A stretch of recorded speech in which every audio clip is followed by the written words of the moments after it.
mapagalitan kami. Masyadong malapit. Ay, opo. Wala kasi akong mic eh. Okay. Sige, ma'am. Okay. Mabilis lang po. Oo. Magandang Kamusta po? hapon. Kamusta po si Presidente? Yes, okay naman siya. Nagkita kami ni former President Rodrigo Duterte sa loob. Nandoon pa rin siya sa loob ng hospital. So, hindi pa siguro siya all clear. Base siguro sa assessments ng doctors niya. He's in very good spirits.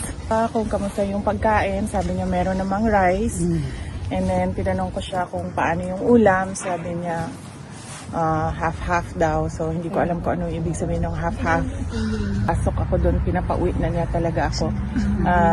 Paulit-ulit kasi siya sa sinasabi niya na, what are you doing here? Diba sinasabi po niya, sipain ko pa yung ICC, hindi talaga ako papahuli ng buhay. Sabi niya, ano daw, wala din naman daw siyang ginagawa sa labas kasi hindi pa naman daw siya mayor. So, might as well tumira daw muna siya sa loob. So may ano na po siya, parang routine na po siya. So he can still make it, Is he enjoying? Oh, I have to tell you, he's charming that everyone inside. So, Paano po? paano? It's his style eh. Hindi ko alam Marami kung... na po siya nakakausap na ibang detainee. Like, ano po na witness nyo? He's very friendly with people inside. So, meron na silang banter eh. So, and then he said that he doesn't regret anything that he did sa pagtatrabaho niya para sa bayan. At nakita naman daw ng bayan kung ano yung resulta ng kanyang serbisyo para sa bayan. VP, how's your visitation? Do you have to apply every single time you Yes. apply? Oo. You come?